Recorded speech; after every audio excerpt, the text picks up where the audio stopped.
Hello students, this is Suryakant and welcome to Rapid Academy. Students, आज की class में हम लोग नेतरहाट विद्यालय 2018-19 का जो सेट ए था उसके हिंदी के क्वेश्चंस को सॉल्व करेंगे। लास्ट क्लास में मैंने आपको इसके मैथमेटिक्स के 2 पार्ट में वीडियो को समझाया था, जिसमें से 25 क्वेश्चन थे। शुरू में 10 और दूसरे में 15 क्वेश्चंस को हम लोग डिस्कस किए थे। ठीक है, और ये आपका 2018-19 का है। आपको थंबनेल से ही पता चल गया होगा बाहर वीडियो ओपन करने से पहले। ठीक है ना। तो अब हम लोग स्टूडेंट यहाँ पे बात करेंगे आज की क्लास में सामान्य ज्ञान जीके, सामान्य ज्ञान जीएस, सामान्य ज्ञान जीके और सामान्य विज्ञान जीएस, जनरल साइंस और जनरल नॉलेज के बारे में बात करेंगे। बहुत आसान क्वेश्चन है स्टूडेंट, बड़ा आसान है, बहुत ईजी है। आपको थोड़ा सा प्रैक्टिस करने की ज़रूरत है। अगर आपको नवोदय विद्यालय की आप तैयारी नवोदय कह रहा हूँ मैं, नेतरहाट विद्यालय की आप तैयारी कर रहे हैं तो आपको प्रैक्टिस बहुत ज़्यादा मांगता है। आप कितनी तैयारी कर चुके हैं आप मुझे कमेंट करके ज़रूर बताएं। आपकी तैयारी कितनी कंप्लीट हो चुकी है, आप कितने क्वेश्चंस को अभी तक सॉल्व कर चुके हैं, कितने घंटे डेली पढ़ते हैं। आपके एग्ज़ाम में तो अब 2 महीने भी टाइम नहीं बच गया है ना। और आपको एडमिशन आप करवाना चाहते हैं, क्यों पढ़ना चाहते हैं नेतरहाट विद्यालय में, आप ज़रूर मुझे कमेंट करके बताएं। क्योंकि जब तक आपका ये क्यों क्लियर नहीं होगा कि आपको स्कूल में एडमिशन लेना है, तब तक आप अच्छे से तैयारी नहीं कर पाएंगे। ठीक है, तो अब हम लोग बात करते हैं कितना आसान क्वेश्चन से स्टार्ट हुआ स्टूडेंट आपका। भारत में कितने राज्य हैं, है ना। भारत में अगर राज्यों की संख्या की बात करें स्टूडेंट, तो यहाँ पे कितने राज्य, 26 है, 27 है, 28 है या फिर 29 है ना। तो यहाँ पे आपका भारत की राज्य की संख्या जो है स्टूडेंट वो कितने, 28 है ना। तो आपका यहाँ ऑप्शन क्या होगा, इसका ऑप्शन सी होगा। फिर स्टूडेंट नेक्स्ट क्वेश्चन है क्वेश्चन नंबर 27। भारत के राष्ट्रपति कौन है भाई। अब भारत की राष्ट्रपति कौन है ये तो आपको सबको पता होगा, है ना। कितना आसान क्वेश्चन से स्टार्ट हुआ है। रामनाथ कोविंद, यहाँ पे गोविंद है, रामनाथ कोविंद। अब देखो यहाँ कंफ्यूज मत होना, जो रामनाथ कोविंद है हमारे राष्ट्रपति, रामनाथ कोविंद। तो इसका आंसर क्या होगा, रामनाथ कोविंद। प्रणब मुखर्जी तो हम उसके पहले वाले प्रधानमंत्री थे ना। अब क्या है नेक्स्ट 28 में कह रहा है झारखंड का प्राचीनतम धर्म क्या है। अगर सबसे प्राचीन धर्म की बात करें, अगर हम प्राचीन धर्म के बारे में डिस्कस कर रहे हैं तो भारत की सबसे पुराना धर्म जो है स्टूडेंट वो क्या है, हिंदू धर्म। ठीक है, तो इसका आंसर क्या होगा, हिंदू धर्म। क्लियर है, आपको दिख रहा है, आवाज़ क्लियर जा रहा है, कोई दिक्कत तो नहीं है, कोई समस्या। चलो बढ़ते हैं फिर। चिल्का झील कहाँ है स्टूडेंट, चिल्का झील हमारा उड़ीसा में है ना। अगर हम उड़ीसा की बात करें तो भारत की सबसे बड़ी झील है चिल्का झील। अगर हम भारत की झील, चिल्का झील जो स्टूडेंट वो है भारत की सबसे बड़ी झील और विश्व का दूसरा बड़ा झील, है ना। दुनिया में दूसरे नंबर पे आता है और भारत में पहले नंबर पे आता है। ठीक है, तो आपको ये चिल्का झील पता होना चाहिए। जितने डिफेंस वगैरह जो नेवी वगैरह के जो ट्रेनिंग वगैरह होता है इसी झील में होता है ना। आप कभी चिल्का झील गए हैं, अगर गए हैं तो कमेंट करके बताइएगा, मुझे बहुत खुशी होगी। ठीक है, 30 नंबर क्वेश्चन में पूछ रहा है कि भारत में सबसे पुरानी पर्वत श्रृंखला कौन सा है ना। स्टूडेंट अगर हम सबसे पुरानी श्रृंखला की बात करें तो हमारा अरावली है, जो कि कहाँ है, भारत के पश्चिम भाग राजस्थान में स्थित है ना। एक पर्वतमाला है जो राजस्थान को दक्षिण और उत्तर भाग में बांटती है, मतलब ये 2 भागों में उत्तर और दक्षिण भाग को बांटती है राजस्थान में। सबसे पुराना पर्वतमाला है, पर्वत श्रृंखला है। ठीक है, ये चीज़ आप ध्यान रखिएगा। क्वेश्चन नंबर 31 है स्टूडेंट आपके पास, एक स्तरीय भाग जो 3 ओर से समुद्र से घिरा हो, है ना। अगर 3 ओर से घिरा हुआ है, 3 ओर से, तो हम उसको क्या बोलते हैं, प्रायद्वीप, है ना। तट तो एक ही साइड से होता है और द्वीप आपका चारों साइड से होता है, मतलब बीच में टापू टाइप का। ये आपका नेचुरल भी हो सकता है, मैन मेड भी हो सकता है। तो ये नेचुरल ही होता है ज़्यादातर, बीच में चारों साइड से पानी है, हम उसमें सीप वगैरह से बीच में जाते हैं, उसको द्वीप बोलते हैं। तो हो सकता है कि स्टूडेंट अगर नेक्स्ट में आपको द्वीप बोल दे कि एक स्थलीय भाग जो चारों तरफ से समुद्र से घिरा हो उसको द्वीप कहते हैं, है ना। तीन तरफ से प्रायद्वीप कहते हैं, एक तरफ से तट कहते हैं। ये चीज़ आप ध्यान रखना। ठीक है, क्वेश्चन नंबर 32 है आपके पास, लोकसभा में कितने निर्वाचित सदस्य होते हैं स्टूडेंट। यहाँ पे आप ध्यान से समझना कि लोकसभा में जो निर्वाचित सीट है ना, संसदीय निर्वाचन क्षेत्र है, वो 543 है। ये चीज़ ध्यान रखना, ठीक है, 543 इसका आंसर होगा। लेकिन आपको क्वेश्चन अगर ऐसे पूछ ले कि अधिकतम सीट कितने हो सकते हैं, है ना, अधिकतम सीट आपका जो हो सकता है ना, वो हो सकता है स्टूडेंट 552। कितने हो सकते हैं? 552। 552 में से जो 530 होता है, 530 वो राज्य का प्रतिनिधित्व करता है। ध्यान रखना, ये राज्य का प्रतिनिधित्व कर रहा है, प्रतिनिधित्व, ठीक है। और स्टूडेंट यहाँ पे 20 जो होगा वो केंद्र शासित प्रदेश का करेगा। कौन सा? केंद्र शासित प्रदेश का। और आपके कितने बच गए? 2। दो जो है स्टूडेंट, यहाँ पे 2 का जो चुनाव होता है वो राष्ट्रपति के द्वारा किया जाता है, जिसको हम बोलते हैं एंग्लो इंडियन, ठीक है। तो आप इसको समझ लेना कि आपका अधिकतम सीट 543 होगा, है ना, 552 होगा, जिसमें से 530 सीट अगर आपको एग्जाम में ऐसे पूछ दे कि राज्य का प्रतिनिधित्व कितने सीट करते हैं, मतलब निर्वाचित सदस्य लोकसभा में, तो 530 होगा। राष्ट्रपति कितने का चुनाव करते हैं? 2 का करते हैं। और केंद्र शासित प्रदेश हमारा 20 में, मतलब केंद्र शासित प्रदेश में 20 हमारा लोकसभा सदस्य होते हैं, ठीक है। और निर्वाचन क्षेत्र कितना हमारा? 543, और निर्वाचन क्षेत्र में सदस्य भी 543 होते हैं, ठीक है। अब आते हैं नेक्स्ट क्वेश्चन की तरफ। भारत में कुल भूमि का कितना प्रतिशत भूभाग है ना।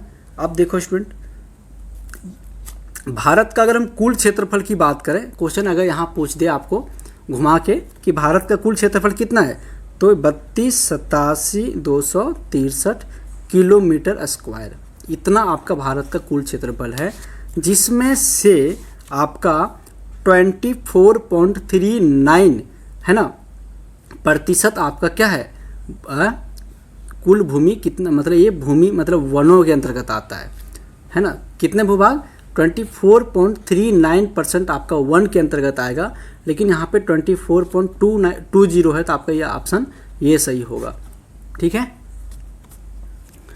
अब कितना भूमि है ये भी आप याद रखना अच्छे से, एग्जाम में ये भी क्वेश्चन दे सकता है। क्वेश्चन नंबर 84 है, झारखंड की उप राजधानी कहाँ है। अब झारखंड की अगर राजधानी पूछता, सिर्फ राजधानी, ओनली कैपिटल, तो आपका होता क्या? रांची। लेकिन यहाँ पे बोला उप राजधानी, सब कैपिटल हमारा दुमका में है, ठीक है। जब झारखंड जब अलग हुआ था, उसी समय फिर दुमका को क्या किया, उप राजधानी बनाया गया था। फिर दुमका से जो डिस्ट्रिक्ट दो भागों में शायद बांटे थे उसको, अलग अलग डिस्ट्रिक्ट में, जो एक शायद जामताड़ा है और मुझे दूसरा याद नहीं आ रहा है। अब आपको पता है तो कमेंट करके बताइएगा, ठीक है। चलो 35 में स्टूडेंट कह रहा है कि संयुक्त राष्ट्र संघ के सुरक्षा परिषद में कितने सदस्य अस्थायी होते हैं। अस्थायी मतलब क्या है? जो परमानेंट होते हैं। संयुक्त राष्ट्र संघ अगर हम बात करें ये क्या security council of United nation, तो इसमें स्टूडेंट टोटल जो सदस्य होते हैं, टोटल मेंबर होते हैं, वो होते हैं 15, है ना, जिसमें से 5 जो होता है वो परमानेंट होता है, वो अस्थायी होता है, परमानेंट। और 10 का क्या चुनाव होता है ना, 10 का चुनाव होता है जो 2 साल के लिए ये फिक्स होते हैं, हर 2 साल में इसका चुनाव होता है। तो अगर आपको राष्ट्रीय संघ सुरक्षा परिषद में अस्थायी सदस्य पूछे तो आपका 5 आंसर होगा, लेकिन अगर आपसे पूछ ले कि जो अस्थायी सदस्य, तो आपका 10 होगा। और आपसे पूछे कितने साल के लिए होता है, तो ये 2 साल के लिए होता है, ठीक है। किसका? संयुक्त राष्ट्र संघ सुरक्षा परिषद, है ना। जो 5 सदस्य परमानेंट होते हैं स्टूडेंट, वो कौन कौन है, कौन कौन सा कंट्री का है? एक हो गया आपका अमेरिका, दूसरा चीन, तीसरा ब्रिटेन, रूस और फ्रांस। इसमें भारत नहीं है, ठीक है। ये चीज़ आप ध्यान रखना, 5 देश का नाम याद रखना जो security council of United Nations का मेंबर हैं, परमानेंट मेंबर्स हैं।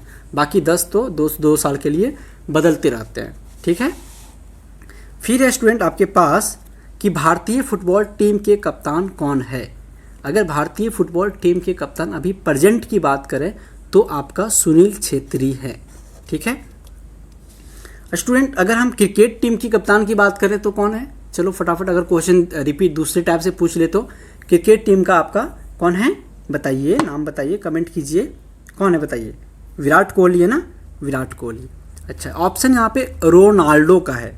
अब रोनाल्डो कौन है स्टूडेंट? रोनाल्डो जो है इसका जन्म 5 फरवरी 1985 में हुआ था। जो इसका पूरा नाम है क्रिस्टियानो रोनाल्डो। ये एक पुर्तगाल का फुटबॉलर है स्टूडेंट। ये एक क्लब के लिए भी खेलते हैं, ब्रिटिश फुटबॉल क्लब नाम है इनका, British football club Manchester United है ना, के लिए खेलते हैं। और पुर्तगाल राष्ट्रीय फुटबॉल टीम दोनों के ये कप्तान है रोनाल्डो, ये भारत के नहीं है, ठीक है। इसी तरीके से अगर हम बाईचुंग भूटिया की बात करें तो बाईचुंग भूटिया का जन्म हुआ था स्टूडेंट 15 दिसंबर 1976 को। और ये भी भारत के कप्तान रह चुके हैं, सेवानिवृत्त भारतीय कप्तान हैं ये। और इसको हम लोग स्ट्राइकर के नाम से जानते थे, ये स्ट्राइकर थे, ठीक है। और ये इसको मसालदार, मतलब भारतीय फुटबॉल टीम का मसालदार माना जाता था इसको, है ना, समझे। और फिर आपका एम एस धोनी भी भारतीय क्रिकेट टीम के कप्तान रह चुके हैं। बाकी इनके बारे में क्या कहना, ये तो मतलब हर किसी के जुबान में है। आप झारखंड से हैं और एम एस धोनी को आप नहीं जानते हैं तो फिर मुझे नहीं लगता कि आपको बताने से फ़ायदा है, ठीक है ना। चलो आगे बढ़ते हैं स्टूडेंट। 37 नंबर पे आपका, आप बताएं कि आपका फेवरेट क्रिकेटर कौन से हैं? आपके क्रिकेट टीम में सबसे फेवरेट जो क्रिकेटर है उनका नाम क्या है? कमेंट करके बताइएगा। किस दिन से भारत एक गणराज्य के रूप में स्थापित हुआ? स्टूडेंट अब हम गणराज्य की बात करें तो गणराज्य हमें आज़ादी कब मिला है? देखो अब ये नंबर आपको क्वेश्चन समझ में नहीं आया ना कि आप हिंदी का आप दे रहे हैं और हिंदी में आपको हिंदी में नंबर दे दिया, तो आप इंग्लिश में जाके देख लें, है ना। कब? 26 जनवरी 1947? नहीं, 26 जनवरी 1950 को हमारा संविधान लागू हुआ था। और संविधान लागू होने के बाद से ही भारत को एक गणराज्य मिला, ठीक है। लेकिन अगर ये पूछे कि भारत आज़ाद कब हुआ था तो भारत आज़ाद 15 अगस्त 1947 को हुआ था, ये भी याद रखिएगा आप, ठीक है। चलो क्वेश्चन नंबर नेक्स्ट में आते हैं। कह रहा है कि निम्न में से किस माध्यम से प्रकाश की चाल अधिकतम होगी?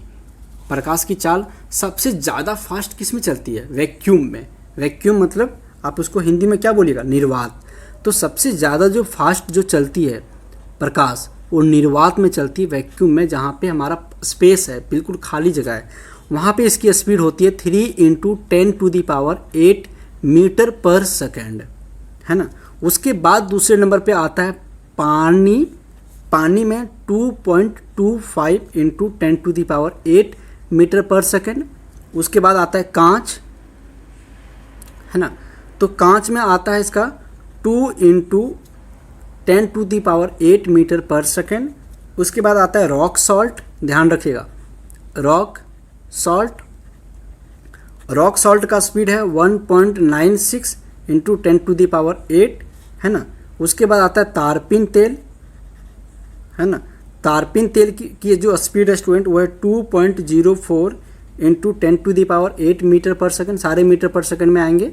उसके बाद आपका जो है वो है नायलॉन, है ना। नायलॉन में इसकी जो स्पीड है स्टूडेंट वो है 1.96 × 10⁸ मीटर पर सेकेंड। तो यहाँ पे अगर देखें तो क्या है, प्रकाश की चाल अधिकतम होगी। जो ऑप्शन होगा उसी में से आपको एक टिक करना होगा, ठीक है। अगर आपको निर्वात यहाँ पे नहीं है तो निर्वात ऑप्शन नहीं होगा, पानी है। इसमें से सबसे फास्ट जो चलेगा वो जल चलेगा, तो इसका ऑप्शन जल होगा, वाटर इसका आंसर होगा। लेकिन अगर जल भी गायब कर दे तो फिर कांच होगा, है ना, ठीक है। तो ये सारी चीज़ों आप अच्छे से ध्यान रखना। क्वेश्चंस को ना आप चारों साइड से पढ़ो, घुमा घुमा के पढ़ो, ऑप्शंस को भी लर्न रखो, क्योंकि आप सिर्फ यही क्वेश्चन सॉल्व करेंगे जो पूछा गया है। तो अगर कल जाकर के इसी क्वेश्चन में थोड़ा रिपीट कर दे, है ना, क्वेश्चंस को थोड़ा रिपीट कर दे तो फिर आपको दिक्कत हो जाएंगे, ठीक है। चलो क्वेश्चन नंबर 39 में आते हैं स्टूडेंट। और 39 में पूछा जा रहा है जीव के शरीर का रंग किस प्रकार उसके जीने में सहायक है। देखो ये बायोलॉजी का क्वेश्चन है और क्लास 6 का क्वेश्चन है, मैंने पढ़ाया हुआ है। मेरे आप यूट्यूब चैनल पे रैपिड एकेडमी सर्च करेंगे तो रैपिड एकेडमी में 6 क्लास का प्लेलिस्ट वीडियो है, जहाँ पे आप ये आप जीव के बारे में पढ़ सकते हैं, वहाँ पे हमने बायोलॉजी सेक्शन में इसको पढ़ाया हुआ है। ठीक है, क्या है क्वेश्चन, जीव के शरीर का रंग किस प्रकार उसके जीने में सहायक है। स्टूडेंट यहाँ पे कह रहा है पहला कि यह अन्य दूसरे जीवों से अपने प्रजाति को अलग करता है। नहीं, कलर से कोई डिपेंड, मतलब कलर रंग प्रजाति अलग नहीं हो सकता है, क्योंकि अगर हम बात करें तो कि ये बहुत बड़ा, मतलब ये भी हो सकता है, थोड़ा बहुत मान सकते हैं 1%, लेकिन इसको हम 100% नहीं मान सकते हैं, क्योंकि ये प्रजाति से अलग नहीं करता है। एक ही कलर अलग अलग प्रजाति हो सकता है। यह प्रजनन की क्रिया में सहायक है। स्टूडेंट ये भी ज़रूरी नहीं है प्रजनन के लिए कि कलर का एक होना ज़रूरी नहीं है। ठीक है, हैं, तो यहाँ पे ये भी आपका ऑप्शन नहीं होगा, ये भी ऑप्शन नहीं होगा। फिर कह रहा है यह जीवों के उनके परिभक्षियों से बचाता है, मतलब प्रीडेटर से। प्रीडेटर्स मतलब जो इसको खाता है, मान के चलो शेर और हिरन, हिरन की जो कलर होती है वो कैसी होती है, ताकि वो मतलब जो सूखे पेड़, मतलब सूखे जो घास फूस होते हैं, मान के चलो कि हिरन ज़मीन पे आ गया है, मतलब वो फील्ड पे आ गया है, और फील्ड में आपको उसको क्या मिल गया, शेर मिल गया, लायन मिल गया, तो अब कैसे अपने आप को बचाएगा वो वहाँ पे छिप सकता है। उसकी जो कलर होती है वो सूखे घास फूस से मिलती जुलती है, तो वहाँ से अपने आप को बचा लेगा। और उसका पैर भी क्या होता है, उसी तरह से बनाया जाता है ताकि वो भाग करके जंगल में चले जाए, और जंगल में फिर शेर उसको ढूंढ नहीं पाएगा। तो ये ऑप्शन सही होगा आपका, it saves organism from their predators. उसके परभक्षियों को बचाने में हेल्प करता है उसका कलर, है ना।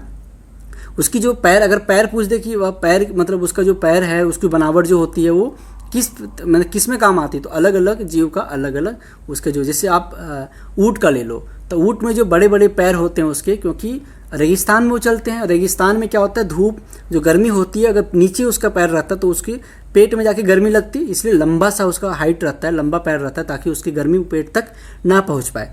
तो यहाँ पे अलग अलग जीवों की जो बनावट है वो अलग अलग कलर है ना। बनावट तो आपको समझ में आ गया, उसको उस तरीके से ढलने के लिए, और कलर जो होता है वो दूसरे जीव से बचाने के लिए। यह संतति को अपने जनकों को खोजने में मदद करता है, ये भी ऐसा नहीं है स्टूडेंट। तो आपका यहाँ पे ये सी ऑप्शन सही होगा, आप इसको अच्छे से समझ लीजिएगा। ठीक है, अब है क्वेश्चन नंबर आपका 40, और 40 में कह रहा है कि विद्युत चालकता अधिकतम है ना। टोटल क्वेश्चन इसमें कितने हैं, आप 17 मिनट है, वो काफ़ी टाइम है, आप एक ही वीडियो में कंप्लीट कर देंगे। ठीक है, 25 दूना 50 तक होना चाहिए, आई थिंक, हाँ 50 तक है। ठीक है, अभी तो हम लोग कितने 10 क्वेश्चन भी डिस्कस नहीं किए, 14 हो गया, चलो आधा से ज़्यादा निकल गए, 10 क्वेश्चन और है। समझते चलिए, समझ में आ रहा है ना आपको, कोई दिक्कत तो नहीं है, फिर परेशान क्यों हो रहे हैं आप। ईयरफोन लगा लीजिए, या फिर आप बिल्कुल साइलेंट में चले जाइए, या फिर अगर आपके घर पे नेट नहीं आता है तो वीडियो को डाउनलोड कर लीजिए और घर में आराम से बैठ के देखते रहिए। ठीक है, चलो, विद्युत चालकता अधिकतम किस में है स्टूडेंट। यहाँ पे अगर हम कंडक्टिविटी की बात करें, मैक्सिमम इलेक्ट्रिसिटी का, तो सबसे ज़्यादा तो जो मतलब विद्युत चालकता होती है सबसे ज़्यादा, वो होती है स्टूडेंट सिल्वर में, ध्यान रखिएगा। उसके बाद होती है कॉपर में, फिर होती है एल्यूमिनियम में, उसके बाद होती है टंगस्टन में, फिर होती है निकेल में, फिर होती है आयरन में, क्रोमियम में, मरकरी में, और फिर मैग्नीज में, ऐसे। ठीक है, तो सर जब सिल्वर में सबसे फास्ट होता है तो हम लोग अपने घरों में सिल्वर वाला वायर क्यों नहीं यूज करते हैं। लगा सकते हैं ना भाई, ये बहुत महंगा आता है, लूट जाओगे, लूटना है क्या आपको। इतनी महंगा सिल्वर का तार लगाने लगे, सिल्वर तो लोग पहनते हैं, गहना वगैरह में पहनते हैं, तो सिल्वर का ये बहुत महंगा है, इसलिए हम इसको नहीं एफर्ट कर सकते हैं, तो हम लोग कॉपर यूज करते हैं। तो आपका तांबा में यहाँ पे इस जो ऑप्शन है उसमें से नहीं, यहाँ पे पूछा है ना विद्युत चालकता अधिकतम किस में, तो यहाँ पे चांदी के लिए होगा, क्योंकि सिल्वर में सबसे ज़्यादा आपका क्या होगा, विद्युत चालकता होती है, और सिल्वर के बाद तांबा होगा। ठीक है, उसके बाद एल्यूमिनियम होगा। सोना में बहुत ज़्यादा ये नहीं होती है इलेक्ट्रिसिटी पास, तो आप सोना को काउंट नहीं करें। ठीक है, वैसे भी सोना इलेक्ट्रिसिटी पास भी होता होगा तो हमें सोचना भी नहीं चाहिए, क्योंकि उतना महंगा हम सोच भी नहीं सकते हैं। ठीक है, चलो, आंवला में कौन सा अम्ल मौजूद होता है, ये अब आपका काम वाला क्वेश्चन आया जो आपका बहुत इम्पोर्टेंट है। ठीक है, स्टूडेंट आपका आंवला, आंवला, आंवला पता है, आंवला है ना। आंवला में जो पाया जाता है, जो भी मतलब इसमें जो अम्ल पूछा है ना, इसमें क्या एसिड पूछा है, तो आंवला में कौन सा एसिड पाया जाता है बताइए? साइट्रिक अम्ल। कौन सा?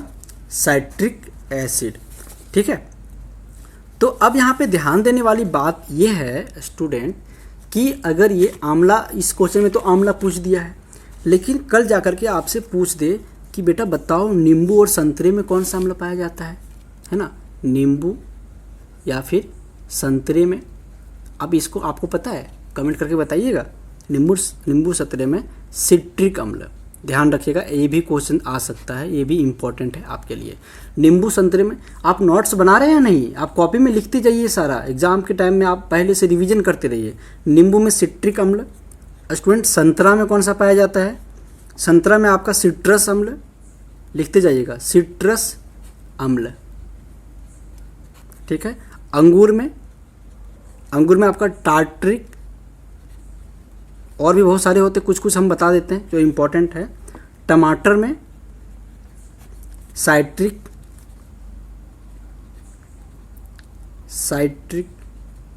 अम्ल, और मौलिक एसिड भी पाया जाता है, मैलिक एसिड, मैलिक अम्ल। ठीक है, दही में स्टूडेंट ये सबसे ज़्यादा इम्पोर्टेंट है, दही वाला तो पूछता ही पूछता है, लैक्टिक अम्ल, लैक्टिक एसिड भी बोल सकते हैं इसको हिंदी में, इंग्लिश में। ठीक है, और बताइए, और आपका अच्छा चाय में बताइए, चाय में आपका टैनिक अम्ल, कौन सा? टैनिक अम्ल। आपका सेब में मौलिक अम्ल। जठर रस में गैस्ट्रिक अम्ल। और आंसू में, आप जो रोते हैं, आपके आंसू में कौन सा अम्ल पाया जाता है? आपने टेस्ट तो नहीं किया है कभी? सियालिक अम्ल, सियालिक अम्ल। ठीक है, और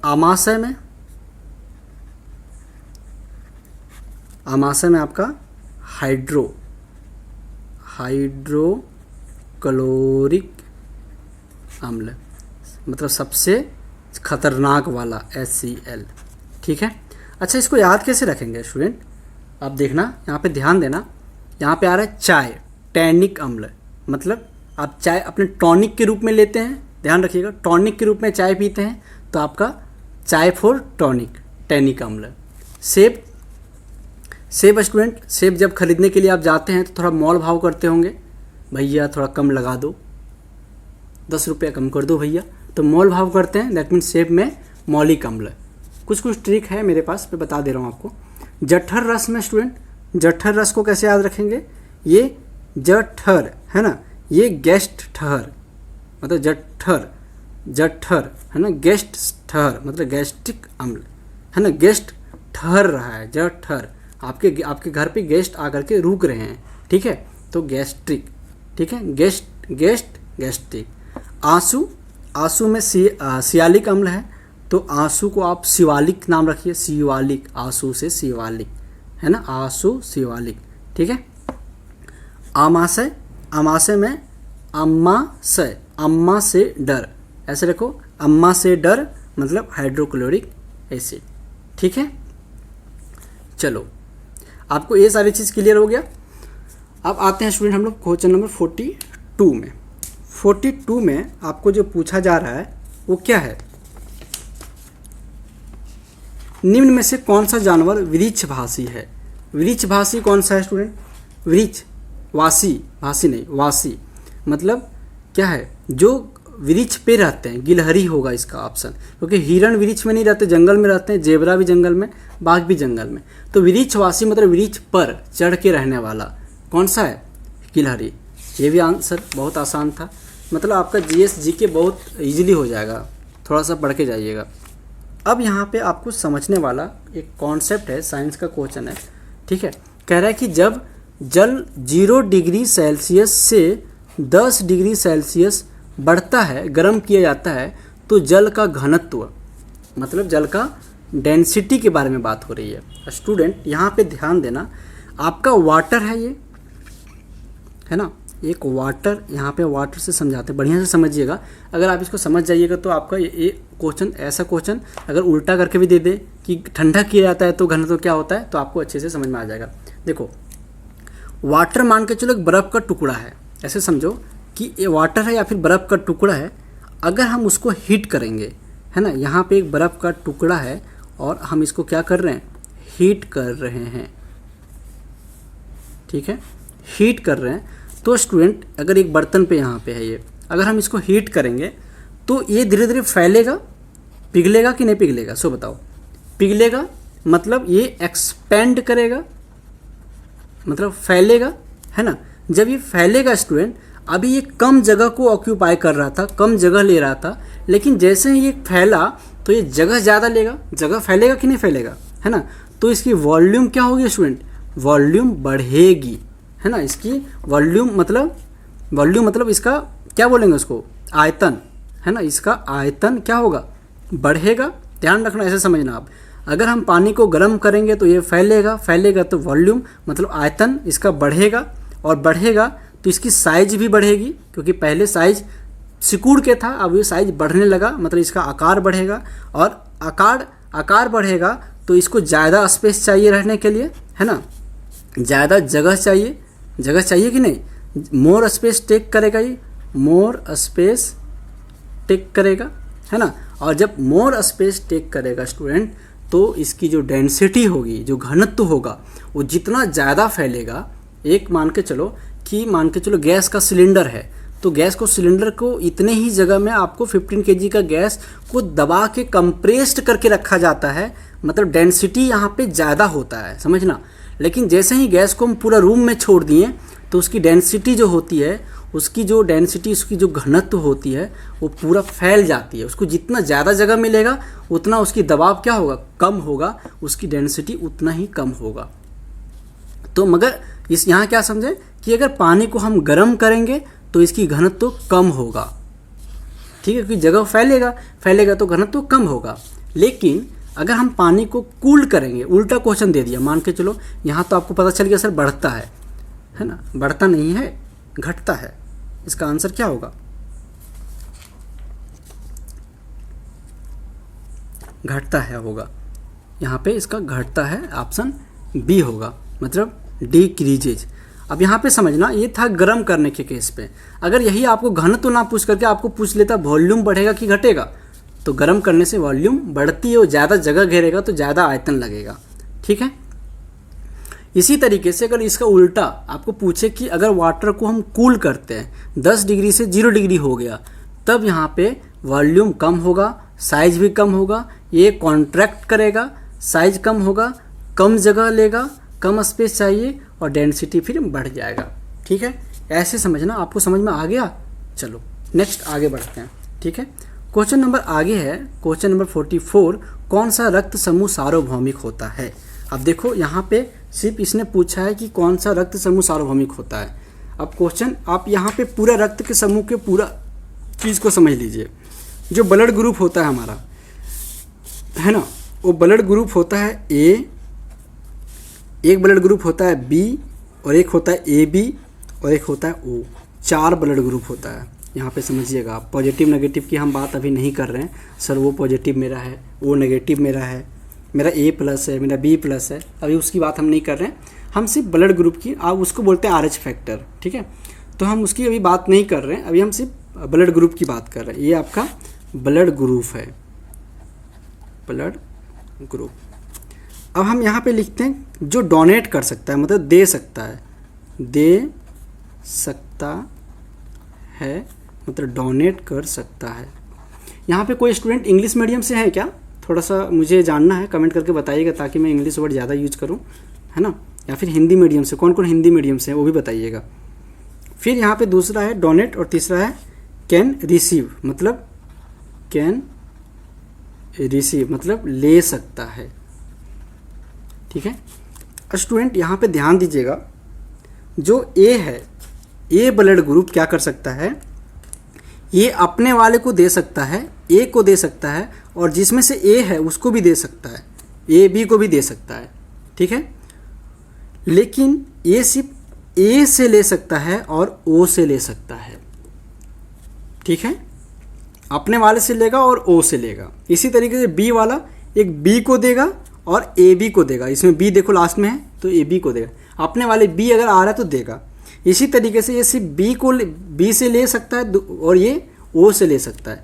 मतलब अगर आपका ब्लड ग्रुप ए है तो आप ए वाले को और ए बी वाले को दे सकते हैं, लेकिन आप इसको ओ वाले को नहीं दे सकते हैं और बी वाले को नहीं दे सकते हैं। मतलब आप दो ही लोग को दे सकते हैं, और आपको अगर चाहिए ज़रूरत पड़ेगा तो आप सिर्फ ए से ले सकते हैं और ओ से ले सकते हैं। सर हमने ए बी को भी दिया, हम ए बी से भी लेंगे तो नहीं, आप ए बी से नहीं ले सकते हैं। आप क्लास 10th में जाके बहुत डिटेल से इसके बारे में पढ़िएगा, ठीक है। चलो अब है यहाँ पे ए बी, है ना। ए बी जो है स्टूडेंट, ए बी सिर्फ ए बी को ही दे सकता है। सर ए और बी नहीं, इसको नहीं देगा, सिर्फ ए बी को दे सकता है। तो यहाँ पे और ले किससे सकता है, ये मतलब क्या बोल सकते हैं, ये बी से भी लेगा, ए बी से भी लेगा, ए से भी लेगा और ओ से भी लेगा, मतलब सबसे लेगा ये, ठीक है। इसी तरीके से ओ की बात करें स्टूडेंट, तो वो दे सकता है किसको, ए को भी देगा, बी को भी देगा, ए बी को भी देगा और अपने वाले को भी देगा, सबको देगा ये, ठीक है। और लेगा किससे, इसको जब भी ब्लड की ज़रूरत पड़ेगी तो ये सिर्फ अपने वाले से ले सकता है, किसी और से नहीं। तो क्वेश्चन आपको पूछा क्या है, यूनिवर्सल डोनर, है ना, मतलब सार्वभौमिक दाता। मतलब सार्वभौमिक तो सबको दे सकता है। सबको कौन दे सकता है, वो ही दे सकता है। जो ओ ग्रुप है, ओ पॉजिटिव, यहाँ पे ओ पॉजिटिव और वो है ना, तो ओ पॉजिटिव को हम टिक करते हैं, ठीक है। ओ नेगेटिव, यहाँ पे आपको 3 ऑप्शन दिया है, ओ नेगेटिव, ओ पॉजिटिव, ओ। हम सिर्फ ओ पॉजिटिव नहीं, सॉरी, इसमें ओ सिर्फ ओ को लेके चलते हैं, वो सबको दे सकता है, ठीक है। यहाँ पे ओ सबको दे सकता है। पॉजिटिव नेगेटिव की बात अभी हम नहीं करते, मुझे लगा कि ए बी वाला ग्रुप होगा, ठीक है। आपको ये समझ में आ गया कि ओ जो है वो सबको दे सकता है, यूनिवर्सल डोनर है। अच्छा, यूनिवर्सल एक्सेप्टर रिसीवर बोले तो किससे सब ले सकता है, तो यहाँ पे ए बी आएगा, ए बी सबसे ले सकता है और ओ सबको दे सकता है, ठीक है। ये दोनों चीज़ एग्जाम में पूछा जाता है, ठीक है ना। चलो अब हम लोग आगे क्वेश्चन को देखते हैं स्टूडेंट। क्वेश्चन नंबर आपके पास है क्या है 45। निम्नलिखित में से कौन अदिश राशि है। अदिश राशि, देखो राशि 2 प्रकार का होता है, यहाँ पे आप समझना। राशि 2 प्रकार का होता है, राशि पैसा वाला राशि नहीं। एक होता है सदिश राशि, ठीक है, और दूसरा होता है अदिश राशि। क्या, अदिश राशि, सदिश राशि और अदिश राशि, 2 टाइप का राशि होता है। आप यहाँ पे समझना स्टूडेंट, हम सदिश राशि, है ना, क्वेश्चन समझना आप, यहाँ पे स्केलर क्वांटिटी की बात हो रही है। मतलब इसको राशि को बोलते हैं क्वांटिटी। आप इसको पढ़ेंगे जा करके 7-8 क्लास में या फिर 12th क्लास में, 11-12th में जाके पढ़िएगा, ठीक है। ANTIT आप देख लीजिए, आपके नेत्रहाट विद्यालय कितना टफ क्वेश्चन दे रहा है। मतलब अब अगर से आप इतना क्वेश्चन कर लेते हैं दैट मीन्स आप बहुत तेज हैं पढ़ने में, ठीक है। क्वांटिटी 2 टाइप्स का होता है। एक होता है स्केलर, जिसको हम बोलते हैं अदिश, है ना, अदिश को बोलते हैं स्केलर, और सदिश को बोलते हैं वेक्टर, ठीक है। सदिश राशि हम उसको बोलेंगे स्टूडेंट जिसमें परिमाण भी हो और दिशा भी हो, मतलब डायरेक्शन भी हो, ठीक है। और अदिश हम उसको बोलेंगे स्टूडेंट जिसमें सिर्फ परिमाण हो, सिर्फ उसमें परिमाण मतलब सिर्फ मात्रा हो, वैल्यू हो। तो किसको बोलेंगे, देखो कुछ एग्जांपल देखते हैं। परिमाण मतलब सदिश राशि, मतलब अगर कोई वस्तु अगर मान के चलो मूव कर रहा है, ए से बी की तरफ गया तो बोले सर 2 किलोमीटर गया, तो ये परिमाण हो गया 2 किलोमीटर गया इस। लेकिन बोले सर ए से बी पूरब की ओर गया, मतलब जहाँ पे आप दिशा भी बता दे रहे हैं उसको हम बोलेंगे सदिश राशि, ठीक है। ए से बी की तरफ गया पूरब दिशा में, तो यहाँ पे दोनों परिमाण भी आया और दिशा भी आया, ऐसे राशि को बोलते हैं सदिश राशि। कुछ एग्जाम्पल देख लेते हैं।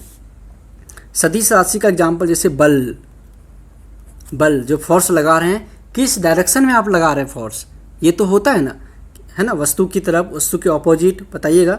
आपका वेग, आपका संवेग और आघूर्ण, आवेग, आपका भार, विद्युत क्षेत्र, विद्युत क्षेत्र की डायरेक्शन होती है स्टूडेंट, दोनों होती है। विस्थापन के भी डायरेक्शन होती है, विस्थापन, है ना, और आपका त्वरण, ये सारे हो गए। इसी तरीके से हम केवल परिणाम की बात करें तो इसमें चाल, चाल में कोई किधर आप मोड़ रहे, कभी इधर कभी उधर कभी उधर, कोई डायरेक्शन आप नहीं ले रहे तो इसका चाल हो गया। आपका दूरी, है ना, अगर हम पूछते हैं कि 2 किलोमीटर यहाँ से दिल्ली कितना दूर है, तो आप बोलोगे सर इतना किलोमीटर है, आप ये तो नहीं बोलोगे पूरब की ओर, केवल दूरी बोल दिया। द्रव्यमान, इसमें केवल परिमाण है। आयतन, है ना, और आपका समय, समय के भी कोई डायरेक्शन नहीं होती है। ताप, कार्य, घनत्व, विद्युत धारा की लंबाई, विद्युत धारा लिख लेते हैं। दाब, दाब लिखे थे क्या, नहीं ना, चलो। ऊर्जा, आपका ऊर्जा, शक्ति, कोण, एंगल डिग्री, 5 डिग्री 60 डिग्री लिखते हैं, कौन पढ़ा होगा आपने। क्षेत्रफल निकालने के लिए परिमाप, ये सब सारा क्या है, ये सारा आपका अदिश राशि में आता है। अब क्वेश्चन फटाफट आपके सामने है, कौन से अदिश राशि है। तो स्टूडेंट यहाँ पे जो है देखो, यहाँ पे बल, आपका जो बल है यहाँ पे बल आपका सदिश राशि है, तो ये भी नहीं होगा। त्वरण भी आपका कहाँ पे, आपका सदिश राशि, तो ये भी नहीं होगा। और यहाँ पे शक्ति क्या है, शक्ति, फिर संवेग है, संवेग आपका इसी में है, तो ये भी नहीं होगा। तो आपका शक्ति जो होगा वो क्या होगा, यहाँ पे जो शक्ति होगा वो आपका अदिश राशि होगा। लेकिन यहाँ पे ये ऑप्शन है, हो सकता है कि अबर जो एग्जाम में पूछा जाए वो इसमें से कोई एक ऑप्शन दे दे। तो अब एक चीज़ ध्यान रखिएगा कि इतने को हम सदिश राशि बोलते हैं और इतने को अदिश राशि बोलते हैं। कुछ कुछ एग्जाम्पल याद रखिएगा स्टूडेंट, है ना, तो आपका आसानी से ये सॉल्व हो जाएगा। तो हम आपके हर तरह से एग्ज़ाम के लिए प्रिपरेशन करवा रहे हैं ताकि आपको किसी भी तरीके का एग्ज़ाम में परेशानी झेलना ना पड़े, ठीक है। वरना मैं आपको सिर्फ आंसर बता के जा सकता था कि देखो इसका आंसर ये होगा, इसका ये होगा, इसका ये होगा, 10 मिनट में वीडियो ख़त्म, सर हो गया, कर लिए। एग्ज़ाम में आया तो पंखा देख रहे हैं, पंखा घूम रहा है कि नहीं घूम रहा है ना, कितनी स्पीड से घूम रहा है, फिर उसका कैलकुलेट करना स्टार्ट करोगे। इसीलिए चीज़ों को समझ के जाओ ताकि आप सारे क्वेश्चंस को सॉल्व कर पाओ, ठीक है। चलो नेक्स्ट क्वेश्चन को सॉल्व करते हैं स्टूडेंट। नेक्स्ट क्वेश्चन जो आपके पास है वो क्या है, 1 पाउंड बराबर होता है, 1 पाउंड कितने के बराबर होता है, पहले इस चीज़ को समझिए। 1 पाउंड है ना, 1 पाउंड बराबर होता है 0.454 kg, मतलब 454 ग्राम, ठीक है। और क्या होता है, अगर हम 1 kg में बात करें तो 1 kg में 2.2 पाउंड होता है, ठीक है। तो क्वेश्चन यहाँ पे बोला 1 पाउंड होता है, यहाँ ग्राम में देखो 453.6, लेकिन 454 है, तो लगभग ये 54 के आसपास, 6 है तो लगभग 54 होगा, तो ये आपका आंसर सही होगा, ठीक है। तो ये चीज़ आप ध्यान रखना। क्वेश्चन नंबर 48, अब ज़्यादा लेट नहीं करेंगे, ऑलरेडी ये 40 मिनट होने जा रहा है ना स्टूडेंट। यहाँ पे है विनाशकारी, दिख रहा है क्वेश्चन, एक्स एक विनाशकारी प्रवासी कीड़े है, प्रवासी दूसरे देश से आया है ना, जो क्या है, माइग्रेंट इंसेक्ट। माइग्रेंट का मतलब होता है दूसरे जगह से आना, जो भोजन की खोज के लिए झुंड में प्रवास करता है, पूरा झुंड के साथ आता है। ये खड़े फसलों को खाते हैं, खड़े जो फसल होते हैं, जैसे गेहूं हो गया आपका, जो खड़े फसल है, तथा बर्बाद करते हैं। ये एक्स क्या है स्टूडेंट, अगर आप देखो कि 2019 के आसपास, सितंबर अक्टूबर के आसपास आपने न्यूज़ में देखा होगा कि एक टिड्डियाँ नामक एक क्या था, कीट था, जो कि क्या करता था कि मतलब झुंड में आते थे और पूरा मतलब फसल को बर्बाद कर देते थे किसानों को। उसने मानसून क्षेत्र में, जो मतलब मानसून सीजन में जो किसान लोग खेती करते थे, तो वो क्या करते, बहुत मेहनत लगाते थे, बहुत मेहनत करते थे, और मेहनत करने के बाद क्या होता है, टिड्डियाँ ये पूरा झुंड में आता था और उसको फसल को बर्बाद कर देता था। सर हम लोग कीटनाशक दवा भी तो आता है, अब उसको यूज़ क्यों नहीं करता था किसान, है ना, हर्बिसाइड, पेस्टिसाइड, तो उसका भी यूज होता था, लेकिन उसको ये कोई वैल्यू नहीं देते थे, वो कोई काम का इसमें नहीं आता था, ये आराम से उसको मतलब उस पर कोई असर नहीं पड़ता था, तो किसान लोगों का बहुत हानि हुआ था स्टूडेंट। तो ये चीज़ आप ध्यान रखना कि ये आपका लॉक्टस क्या होगा, है ना, लोकुस्ट आपका क्या होगा, ये टिड्डियाँ आपका ये प्रवासी कीड़े होंगे जो कि फसल को बर्बाद करते थे। तो ये चीज़ ध्यान रखिएगा, अगर क्वेश्चन रिपीट कर दे तो आपका ये 1 नंबर पक्का कंफर्म हो जाएगा। ठीक है। फिर जिस दर्पण में सदा आभासी प्रतिबिंब बने, मतलब ऑलवेज वर्चुअल। अब ऑलवेज वर्चुअल किस में बनेगा, ये भी एक मतलब क्वेश्चन है कि सर ऑलवेज वर्चुअल कब बनेगा बताइए। तो यहाँ पे इसको समझिएगा, यहाँ पे दर्पण 3 दर्पण दिया गया, समतल दर्पण, उत्तल दर्पण और अवतल दर्पण, है ना। तो सबसे पहले समतल दर्पण की बात करते हैं हम। समतल दर्पण में, समतल दर्पण जो है प्लेन मिरर, है ना स्टूडेंट, प्लेन मिरर जो कि आप यूज करते हैं घर में शीशा में मुंह देखने के लिए, सुबह नहा के जाते हो ना फेस बाल झाड़ने के लिए, वही दर्पण। प्लेन मिरर में आपका दर्पण, अगर यहाँ पे मान के चलो एक दर्पण है प्लेन मिरर, ठीक है, तो यहाँ पे अगर आप खड़े हैं ऐसे, तो आप ऐसे ही दिखिएगा, आपका साइज जितना होगा सेम साइज होगा, साइज बराबर होगा और आप सही दिखिएगा, सीधा दिखिएगा, ठीक है। लेकिन ये जो ये आपका स्टूडेंट ये जो होगा ऑलवेज वर्चुअल पूछा है ना, मतलब इसका हिंदी में क्या होगा,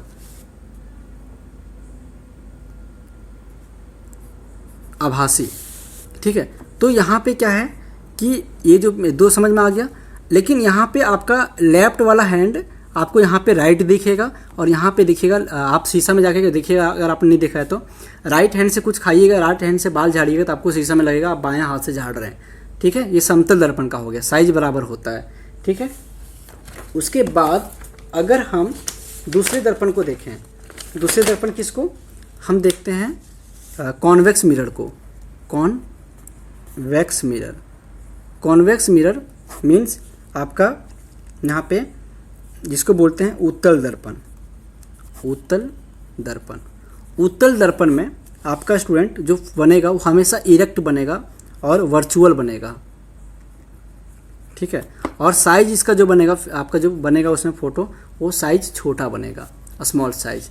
तो ऑलवेज वर्चुअल होता है, तो इसका आंसर जो होगा वो क्या होगा, उत्तल दर्पण मीन्स कॉन्वेक्स मिरर। आपका ये कॉन्वेक्स मिरर आपका ये हो गया ऑप्शन बी, मतलब यहाँ पे उत्तल दर्पण, ठीक है स्टूडेंट, क्लियर है।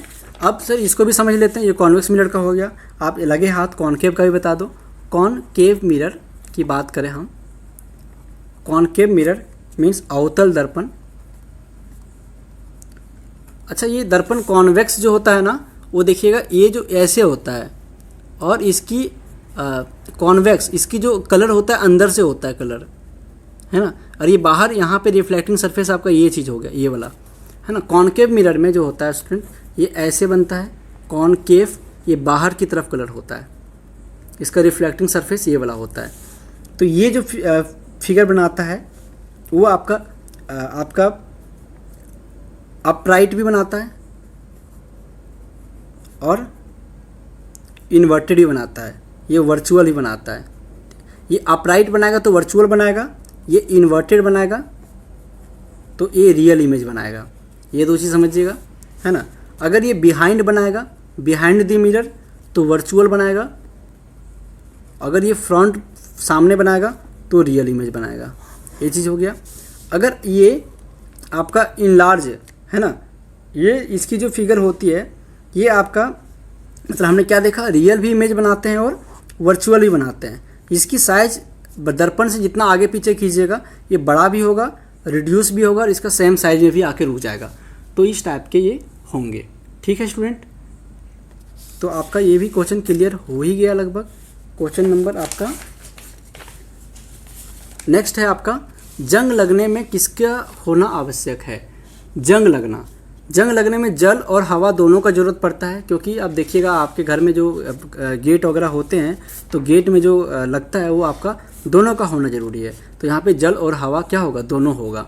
ठीक है, अब लास्ट क्वेश्चन देखो, एक अश्व शक्ति बराबर मतलब 1 horsepower, 1 horsepower equal to कितना होता है, 1 हॉर्स पावर इक्वल टू होता है स्टूडेंट 745.7 वाट, है ना, 745.7 वाट, ऑप्शन ए।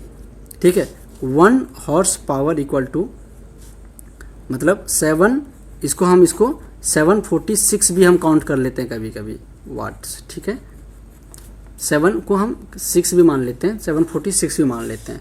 तो ये आपका हो गया, और हम 50 क्वेश्चन को सॉल्व कर लिए, मतलब आपका मैथमेटिक्स, उसके बाद फिर इसका मतलब 25 क्वेश्चन टोटल हो गया। ठीक है स्टूडेंट, आई होप आपका वीडियो थोड़ा बड़ा बना है, लेकिन आपका सारे कॉन्सेप्ट क्लियर हो गया होगा। और इस टाइप के क्वेश्चंस अगर पूछा जाए तो आप बिल्कुल करके आइएगा, मुझे पूरा भरोसा है। और आपको वीडियो कैसा लगा, समझ में आया नहीं आया, आप ज़रूर कमेंट करके बताइएगा। ठीक है, और जितने भी क्वेश्चंस मैंने बताया है आप एक नोट्स ज़रूर बनाइएगा, लिखते जाइएगा, वरना बाद में भूल जाइएगा, बार बार वीडियो आपको ओपन करना पड़ेगा। ठीक है, नेक्स्ट क्लास में स्टूडेंट हम लोग बात करेंगे हिंदी भाषा और साहित्य के बारे में, इसको डिस्कस करेंगे। और हिंदी भाषा के बाद मानसिक योग्यता है। ये सारे क्वेश्चंस आपको रैपिड एकेडमी के यूट्यूब चैनल में आपको प्लेलिस्ट में आपका जो नेतरहाट विद्यालय का है वहाँ पे सारे वीडियो मिल जाएंगे। आप बने रहिए, है ना, और अपने दोस्तों को भी शेयर कीजिए। ठीक है, आज के लिए इतना ही, ऑलरेडी बहुत लंबा वीडियो बन चुका है। तो bye bye and take care, अपना ध्यान रखिए, स्वास्थ्य खराब मत कीजिएगा, वरना फिर आपका एग्ज़ाम का तैयारी कैसे होगा। ठीक है, खाना पीना अच्छे से खाइएगा। चलो बाय बाय।